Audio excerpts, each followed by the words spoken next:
Minnesota sorprendió a Denver en su casa en el primer partido de la semifinal del Oeste con un juego contundente y defensivo. En el segundo partido redoblaron la dosis sin Gobert, una exhibición de defensiva sin precedentes. La analizamos en ritmo.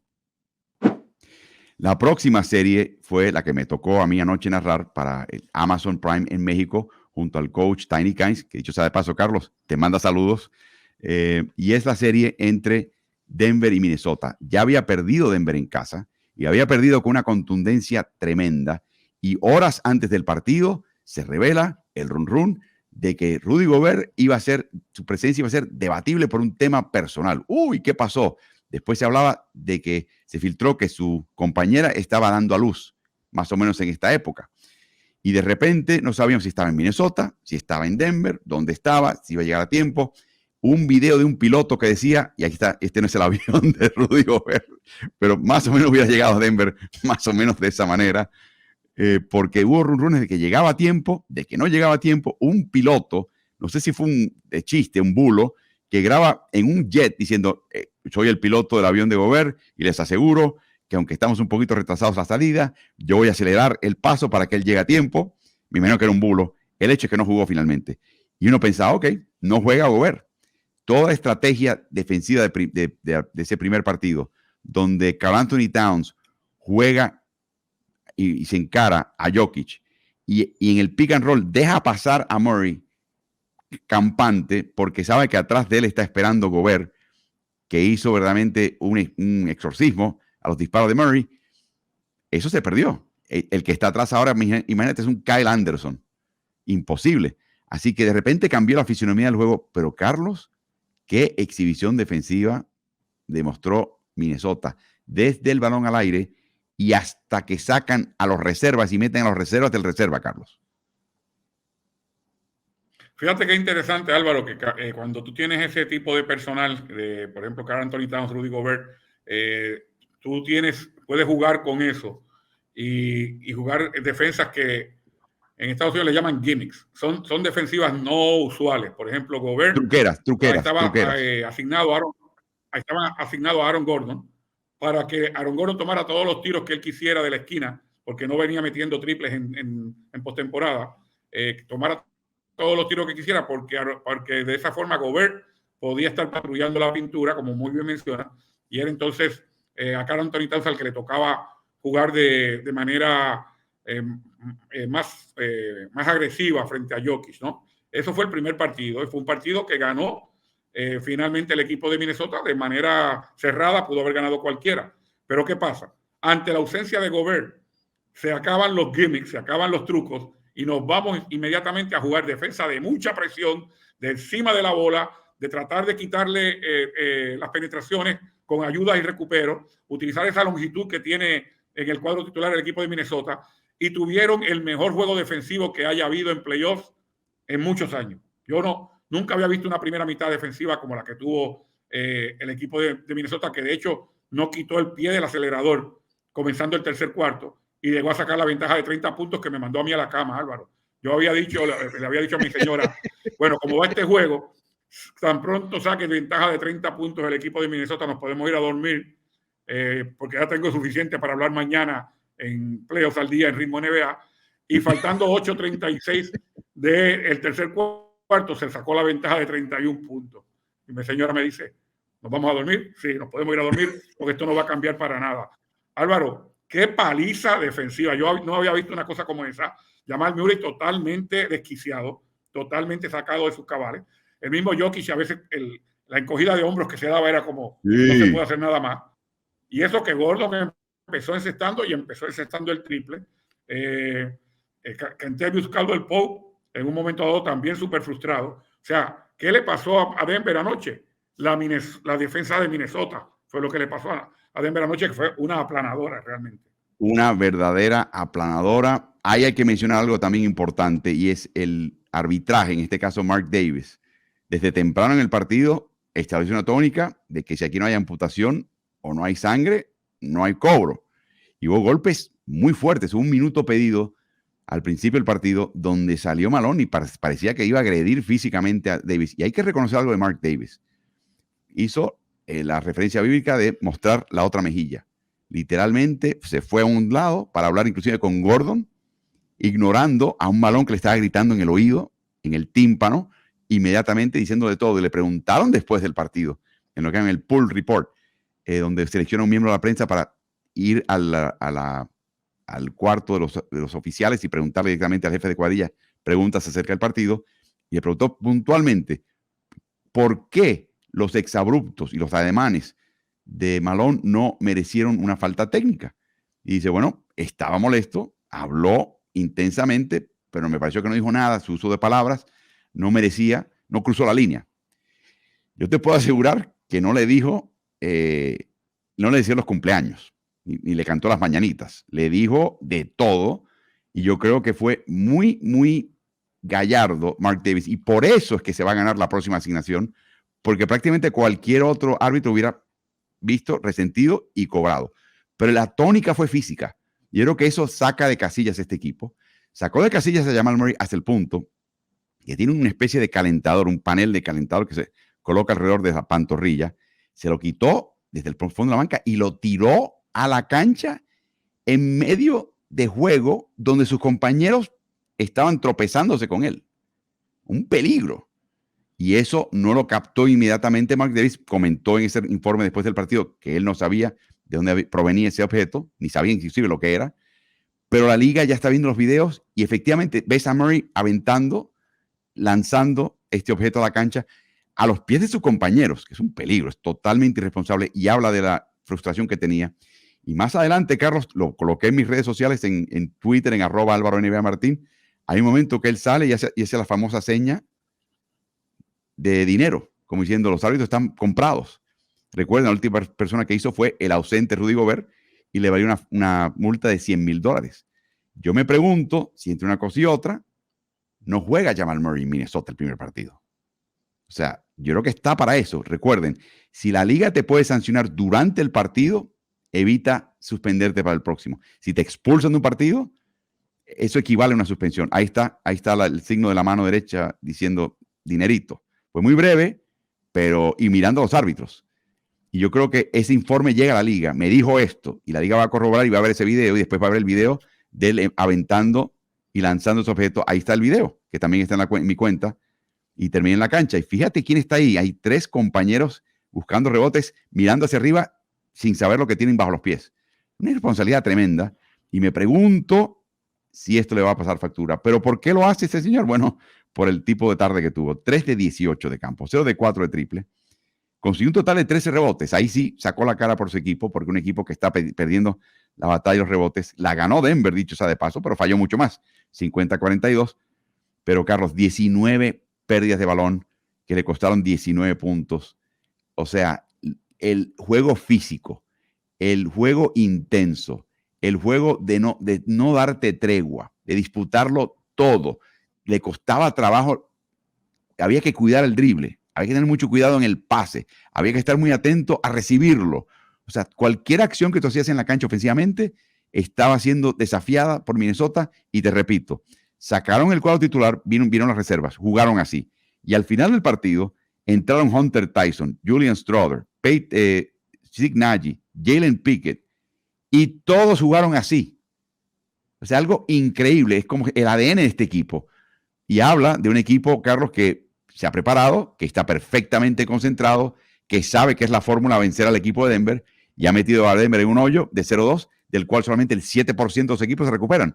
Y ahora tiene que ganar 4 de los próximos 5 partidos en esta serie, 3 de ellos en Minnesota. O sea, está muy mal Denver, ¿no? Sí, está en una situación bastante precaria. Nos hace recordar la frase en los 90, después de que Houston había ganado el primer campeonato. Recuerda la frase de Rudy Tomjanovich de no menosprecien el corazón de un campeón, porque es el último equipo que, siendo el que tenía ventaja de cancha local, se recuperó así de un 0-2 como visitante. O sea, perdiendo esa serie 0-2, tenían que ir a visitar y pudieron remontar.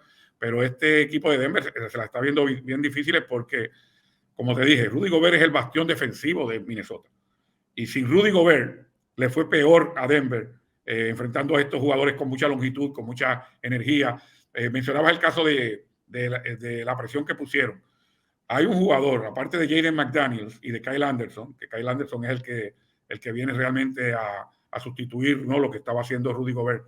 Pero hay un jugador que sale de la banca y le pone tanta y tanta presión a su compatriota, Nickeil Alexander-Walker. Es jugador canadiense, conoce muy bien a Jamal Murray.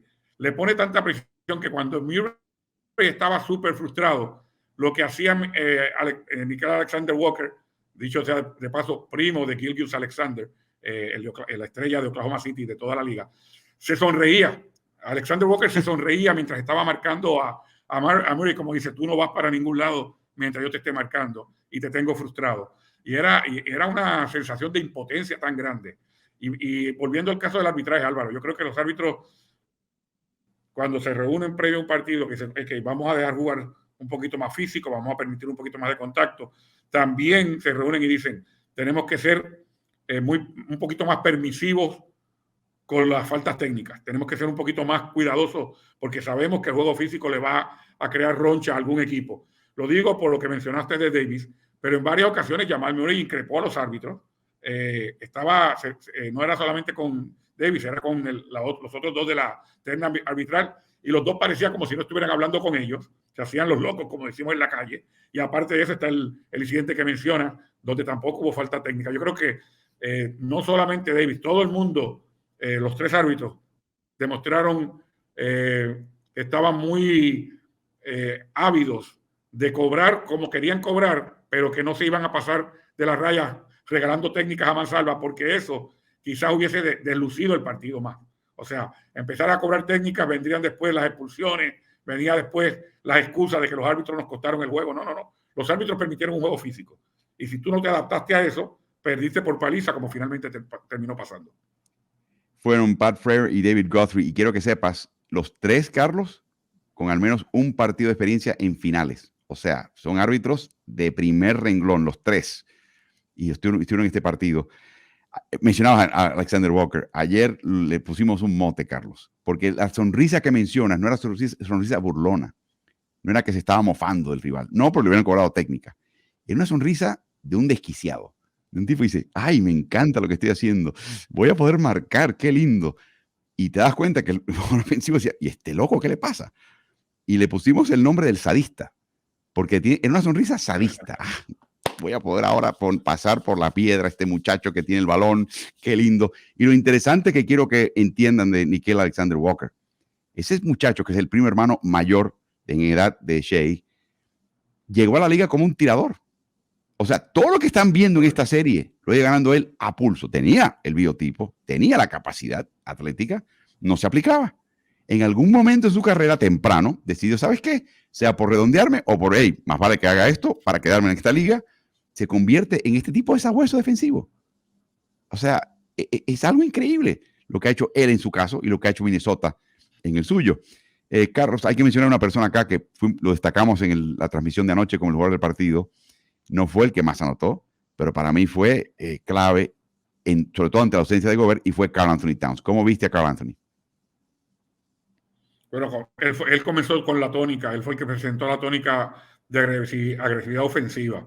En un momento dado en la primera mitad, si no me equivoco, ya llevaba 18 puntos. Terminó con el partido con 36 puntos, pero estaba cuando se abre el juego, que el juego se abre no inmediatamente, pero en los primeros 6 o 7 minutos, él es el que lleva la voz cantante, encesta un triple del eje de cancha del mismo medio, luego viene una penetración y parecía que no había respuestas para él. Y yo creo que eso, junto con la defensiva, fue lo que hizo que el juego se abriera, porque acuérdate, tú puedes defender todo lo que tú quieras, pero si no estás eficaz en el otro costado, en el costado ofensivo, el juego se puede mantener parejo, porque el otro equipo también te hace fallar, teniendo en cuenta que Anthony Edwards no tuvo el inicio de partido que tuvo en el primer juego, donde había anotado 25 puntos al término de la primera mitad, si no me equivoco. Aquí le costó un poquito más entrar en ritmo, y el que sentó la tónica de que esto va a ser una buena mitad en los dos costados de la cancha, porque yo me voy a encargar de anotar, fue Karl Anthony Towns.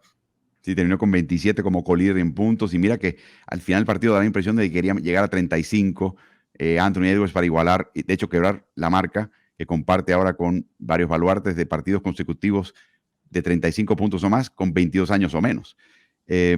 Y por último, Carlos, Anthony Edwards no intentó triples. Yo me pregunto si este chico practica antes del partido y dice, ay, la verdad que el triple hoy no me siento cómodo con el triple, y no lo intenta, porque oportunidades tuvo, pero no tenía esa confianza de temprano en la posición llegar a la línea y lanzarla.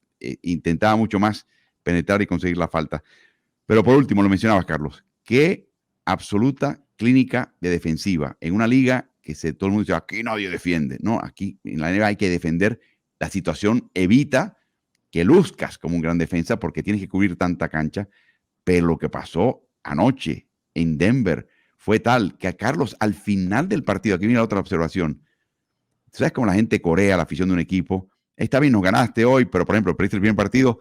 Nuestro equipo en cinco partidos. De ahora en adelante no perdemos. Carlos, al final de este partido, la afición de Denver estaba diciendo Wolves en 4. O sea, la afición de Denver diciendo, burlándose de su propio equipo, una forma de abucheo diciendo, Minnesota gana en 4 partidos. Me dejó la boca abierta. Yo nunca había visto eso de una afición en una cancha de NBA, Carlos. Nunca. Sí, es el equivalente, Álvaro, volviendo a hacer mención de aquel equipo de Houston que pudo darle vuelta a una serie y luego ganar su segundo campeonato consecutivo. Que la prensa en aquel tiempo, no había redes sociales, pero la prensa en aquel tiempo tiró el titular de Choke City, o sea, la ciudad que se ahoga, que se atraganta en los momentos claves. Criticando a su propio equipo. O sea, era prácticamente concediéndole la serie al rival, ¿no?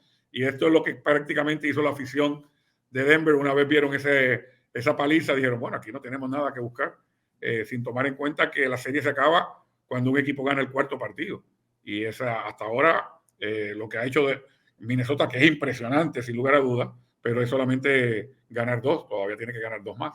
Asumiendo que juegue Murray, y te das cuenta que está también un poquito disminuido con la lesión del sóleo en la pantorrilla, en el gemelo, con lo que has visto, siempre damos la alerta, por favor, no tomes un partido o 2 partidos y proyectes una serie, las cosas cambian, pero Denver, Carlos, ¿dónde empieza con Denver para tratar de revertir esa serie? ¿Dónde empieza todo?